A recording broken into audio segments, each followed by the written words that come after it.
What's up, you guys? Hope you guys are doing awesome. So today we're going to talk about some of my favorite traits to look for in a game so that you can find those big gainers. Okay, so before we get into it, just know that this is all speculation.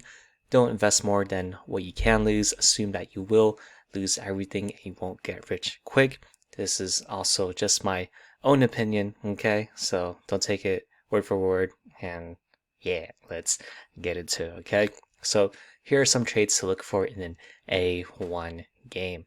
So the first one is to have a simple, however, a fun game with an addictive feedback loop and unique art. Let me bold that real quick.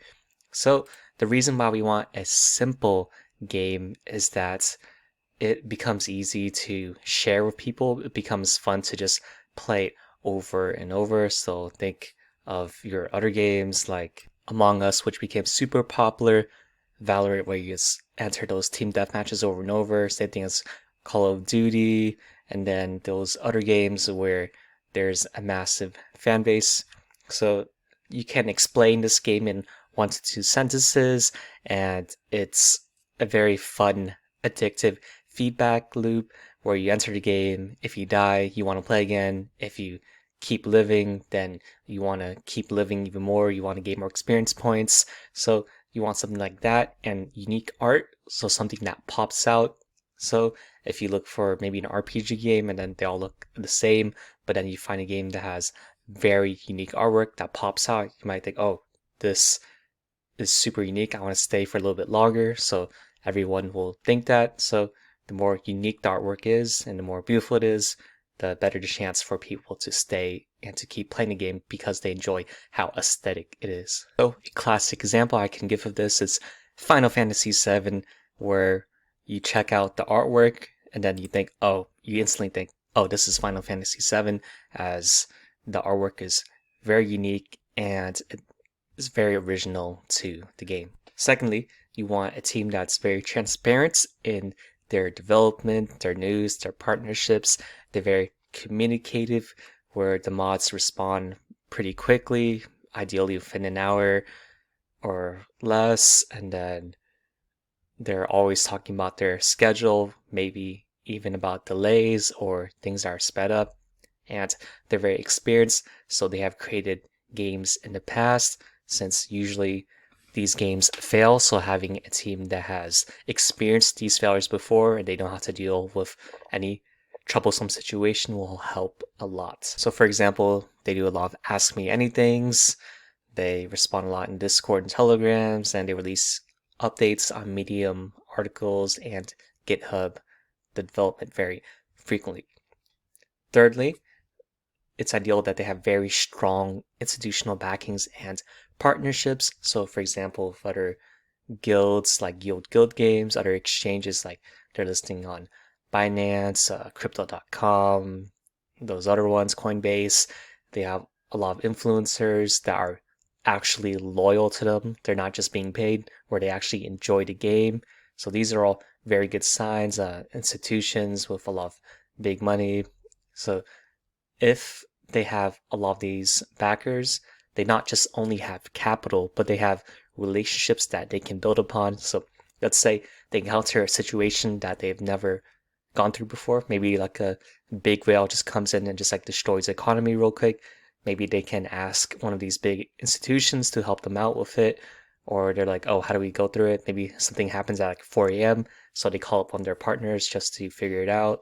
So having these relationships will help a lot to solve any big problem that comes into the game. Fourth, having a great bounce token distribution that contributes mostly to the consumer is most ideal, along with a longer period of investing, so people can't sell out right away. For example, maybe 50% goes towards earnings in game and also staking, 20% each for the team and investors, where they have initial lock of like 6 months where nobody can sell anything, and then after 6 months, 10% of their position can be sold every month, 5% marketing, 5% IDO, and etc. So this way, the consumer benefits the most, while the team investor also benefits a lot. However, due to the longer vesting period, they have a bigger stake into it, so they're not trying to pump and dump it, right? They want to really invest in the game so that they can also grow their earnings more by actually helping the game grow. Lastly, rewarding active contributors with in-game assets. So if someone is helping a lot in the community, in the chat, they're making a bunch of memes, a bunch of great fan art, I believe that should be greatly rewarded. Maybe they get whitelisted on Genesis NFTs, or they get different badges, roles, they get more of the token, guess anything to help contribute to them, as these communities are mostly built around these core key members that become these big voices in the community, and they will greatly help the community grow. All right, now let's talk about the opposite, right? So first off, avoid games with a complex system that's unclear, so you don't really know what the gameplay is about, and has repetitive artwork. So for example, you join a game and it has like 1,000 classes, has like 10 different battle modes, and then it copies these other artworks or other gaming engines like Unreal, and then you can't really explain the game to someone else in 1 to 2 sentences, as you're not sure what's the main focus of the game. So that's a really bad sign, as a lot of people will just look at the game, they're like, it looks a little too complicated, I'm gonna go to something that's a little bit easier to understand and play. Secondly, if the team is anonymous, so you can't really find them, they have bad communication, or they attack someone whenever they're trying to discuss something, or they have no experience, those are all very bad signs, right? For example, you try to reach out to the team, but it takes forever, or they don't even reply anymore, or you try to discuss something that may happen in the game, and then the team automatically labels that as FUD and they ban it. So these are all very bad signs. Thirdly, if they have little backings or weak partnerships, that's also a bad sign. So let's say, for example, like the last one, they do get into another situation that they never encountered before, but this time they don't have any partner that has had experience with this.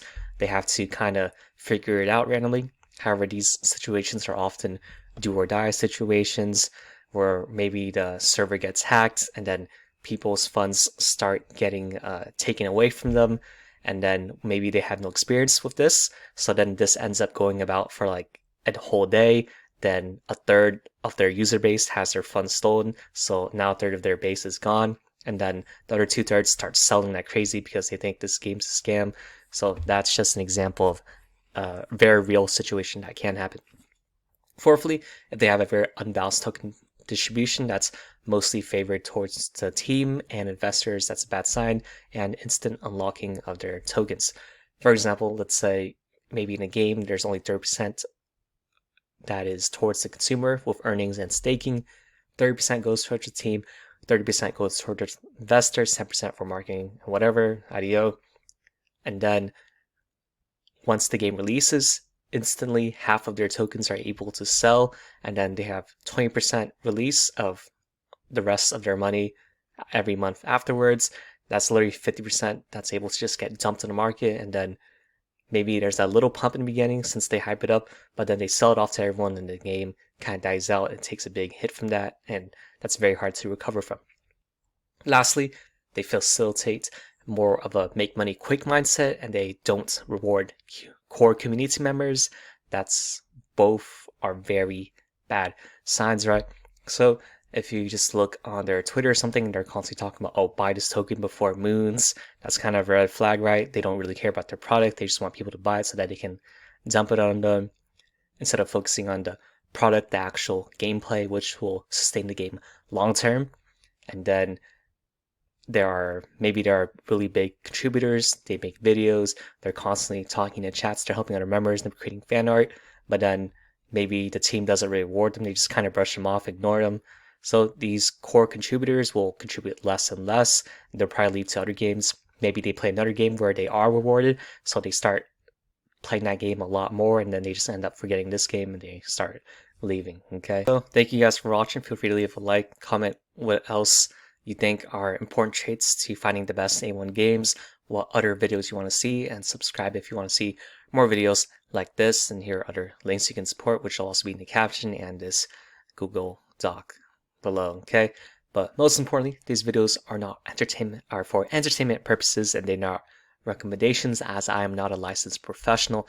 The best investments are the ones where you have the greatest conviction by doing your own research. So crypto is a growing field. So the longer you survive in crypto, the more you can reap more of its rewards due to its growing over time. This means less liquidations. This means less using excessive leverage and just blowing up your account by buying random shitcoins. Okay, so do your own research, and then you'll be able to reap the most benefits. So hope you guys enjoyed the video, and talk to you all next time.